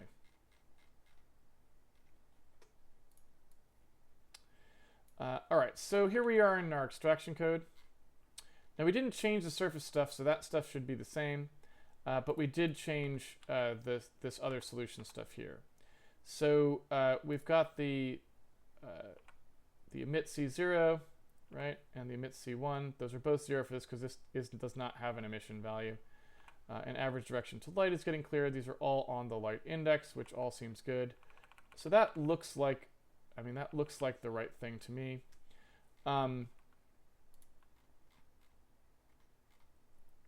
Let's jump down here to our light propagation. There's our source, there's our dest. Let's take a quick look at those.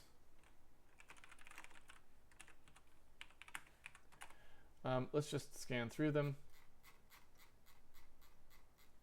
There should be some emitters somewhere. How many point counts? How many points do we actually have? 1873. So we know there should be not very many emitters. At the outset, there's very few. But we know we should be able to find some.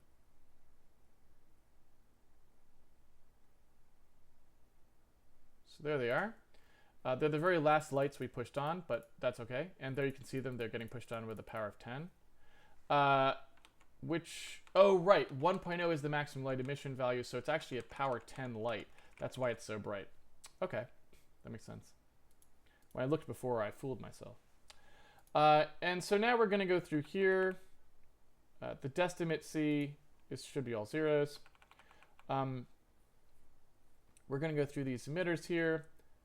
Oh, wait.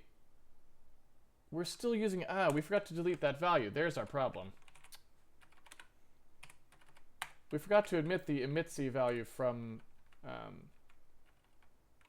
that lighting element. That's what we've done. So the lighting element here in platform.h, that emit C should not have been still on there, right? This value should not have probably been on there.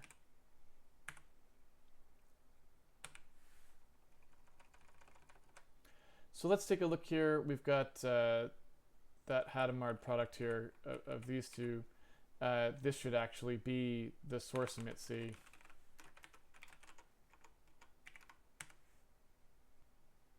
Like so. So I think that's it.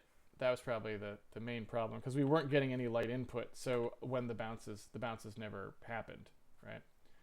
All right, so that's back to what we had before. So that's good. And let's go ahead and turn on the optimizer.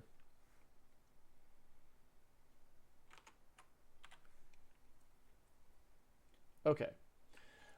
So now we're back to sanity here. I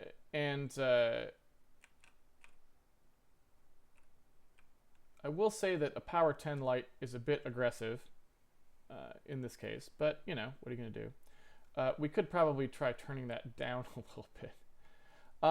But this is basically what we wanted, and so let's just go ahead and see about making those points take a distribution of the light a little bit more sanely. So for example, when we apply this light, if we were going to accumulate the sample, we could at least divide by the light count and distribute it fairly across the rest. That's probably where the extra power is coming from, is that we're basically adding 4 times the light because we're adding it to each of the parts. So let's suppose we have the light power here. Oops. So we're going to call this sample power. And I'm just going to say that the sample power is the light power divided by the light count.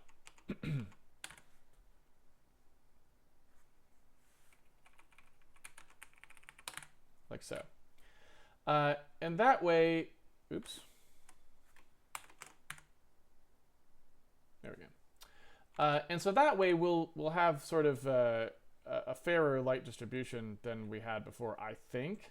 I'm not entirely certain, but I think that should have helped. Although I can't say that it really looks like it did.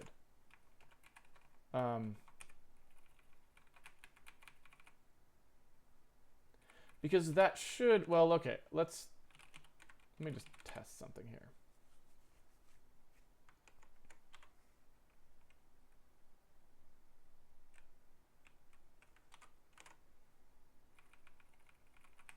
So the light power by default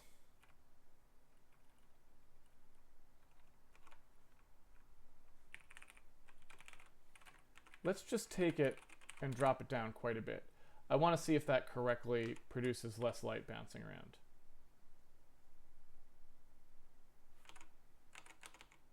I'm just going to jump in here and reduce it further. So it does.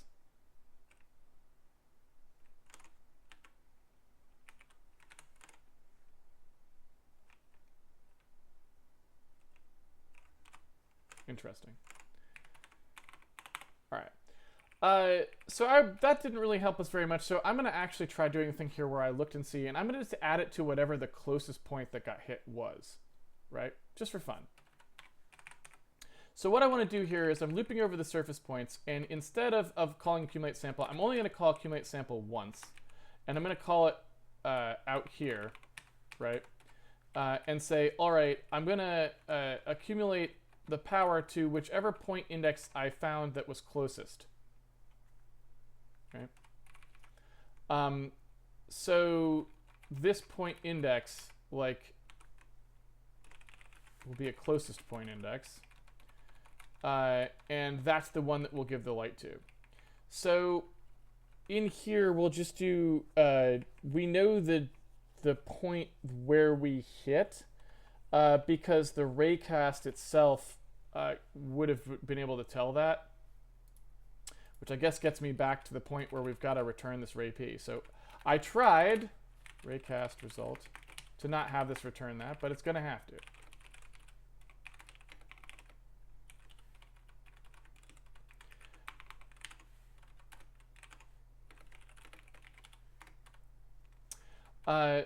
So yeah, the index is going to be the solution surface count. Then what we'll do here is just say, okay, result.index, result.p.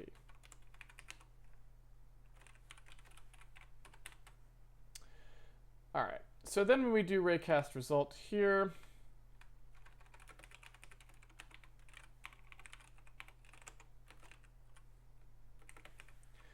we'll do that. We'll just say, all right, we get the raycast hit index back.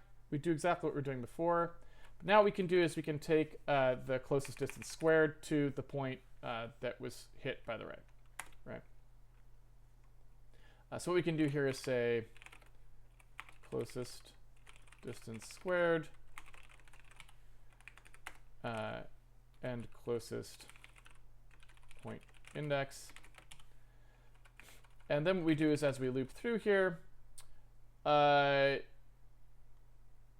guess we can say that if there is no surface count, if there is no light count, we just won't do this, right?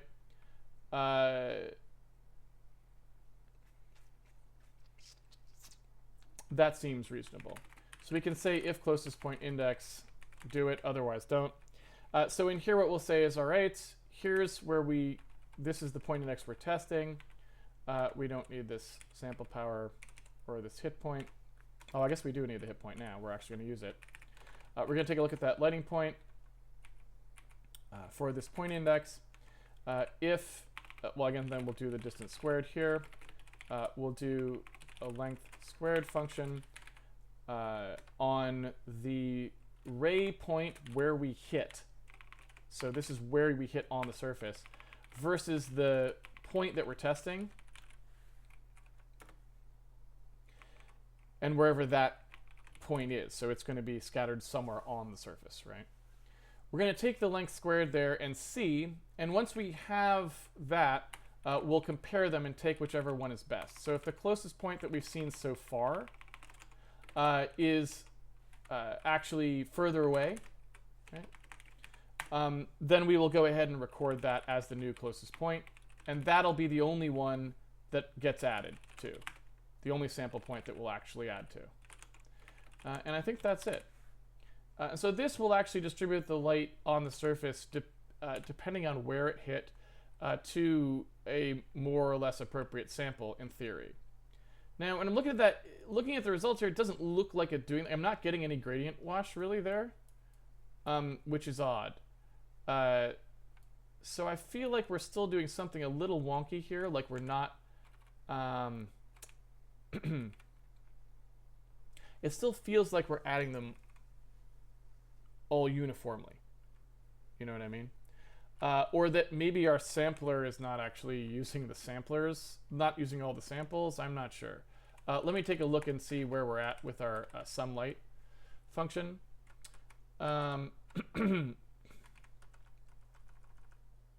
It looks like we're still doing our loop over the light, right? Here's that call here. We're summing the lights together and multiplying by the surface reflectance of that surface. And then in here where we do the summation, we are grabbing the light count out. So that all looks relatively sane. And let's make sure when we're packing them properly. So here's all our points. And those seem to be packing down. So I'm not 100% certain why we're not getting gradations there. Right? We should be seeing gradations there, but instead we really seem to be getting more of a like uniform color per block. And that doesn't really make sense as to why. Since each of these should have 4 and they should be distributed separately.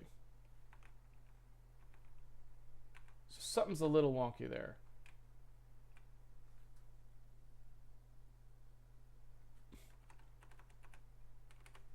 Let's take a quick look. We can save this for next weekend's debugging, honestly, but so we've got our light index here. In both cases, we're setting the emitters and these separately. The points should be set. Yeah, we are setting multiple points to different positions. So this all looks reasonable, right? What we need to do is actually do the debug display now so we can see it, right? And see what's going on there.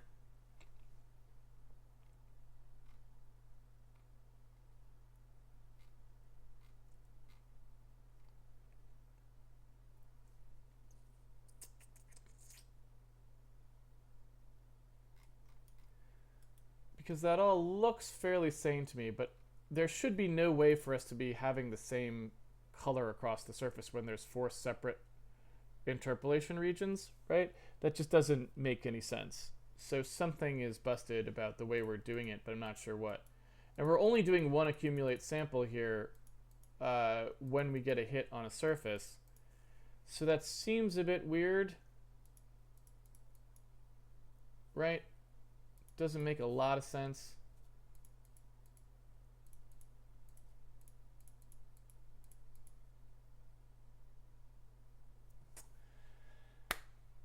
Doesn't make a lot of sense.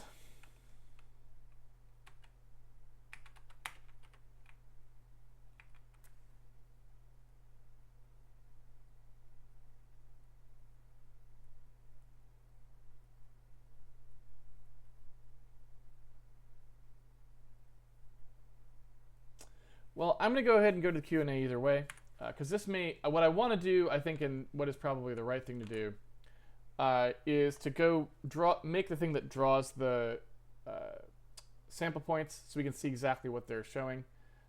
And we will go ahead and do that next time. For now, we're at least getting closer to where we want it to be in terms of separating those things out, but something is up with the way we're sending these down or in the way that we're producing them, because we almost never get any gradients. Now, occasionally we get some. Once in a while we get a little bit of a gradient.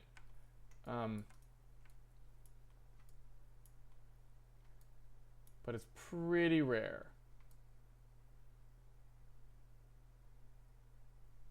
So I think something is up with that, and we will have to debug that further. So I'm going to save that till next time. We'll do brief Q&A.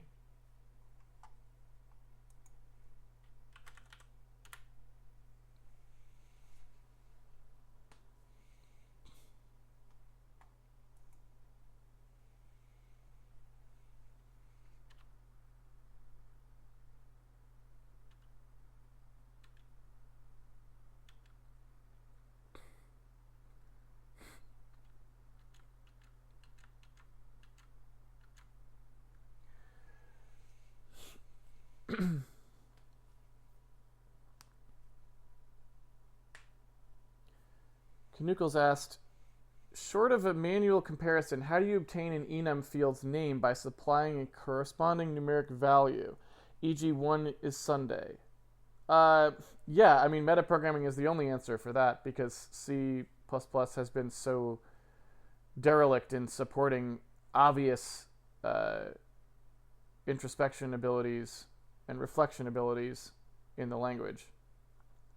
I mean, that should be something that the compiler just generates for you. You should be able to say, generate a table that tells me the names of these enums so that I can look it up. But it can't.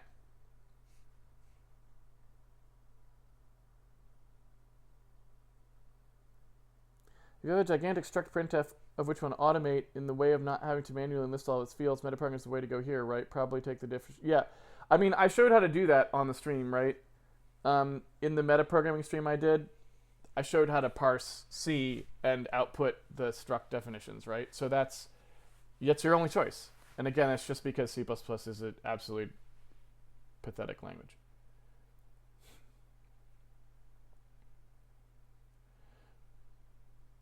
Would doing the ray tracing on the GPU with OpenSeal or CUDA be viable? Yeah, but I don't think we're going to need those. We can do them probably just in a regular shader, actually.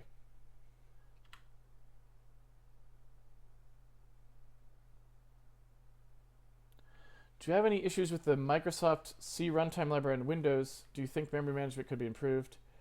So the Microsoft C runtime library on Windows is you don't even get to memory management before it's a hard no from me.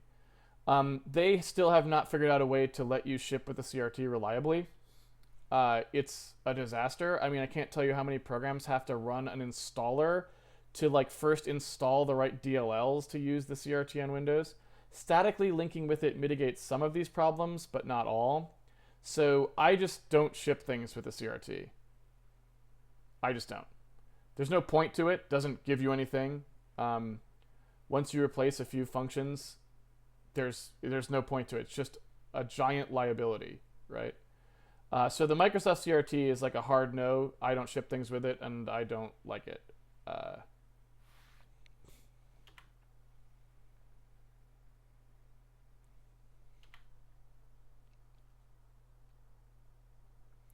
Long billing. Concerning the flickering, when does mixing between frames give appropriate results and when not? So the answer is when things move, mixing between frames gives you incorrect results, right? But that doesn't mean we won't use it, because we don't need our lighting to be super accurate. We're not trying to capture hard shadows with this or anything. This is just trying to give us a general feel so that things get brighter as light sources move around, and it properly sort of illuminates the space in a pleasing way. So we may use frame-to-frame blending to reduce the noise, right?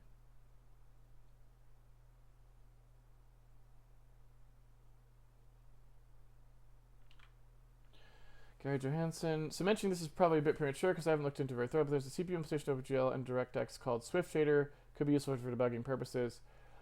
Yeah, sometimes it can be. but it's hard to say, right?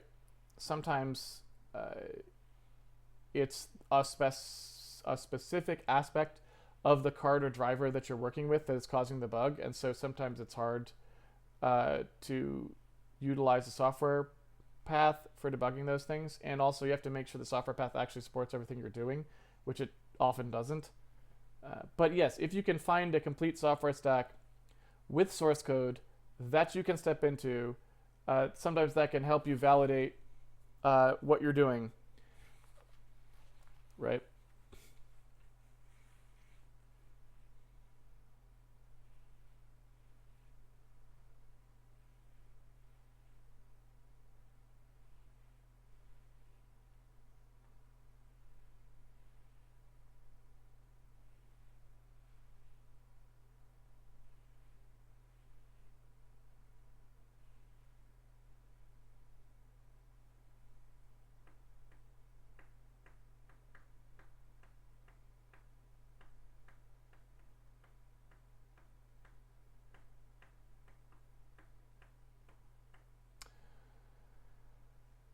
All right, looks like we are free of questions, so I'm going to go ahead and close things down. I made a change to the... All right, I didn't think I did.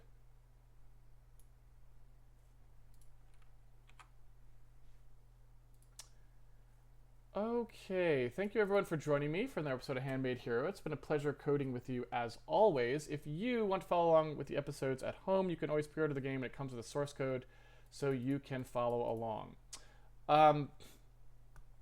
We have a forum site. You can go to ask questions. We have a contribution page which does not use Patreon anymore. If you'd like to contribute to some of the projects that support the video series like the episode guide and Handmade Network where the forums are hosted. We have a schedule bot you can use that tells you when we're going to be live. And of course, we have that aforementioned episode guide, which is a really great resource, which allows you to search through stuff for terms that you might care about. And it tells you all of the places where those are used.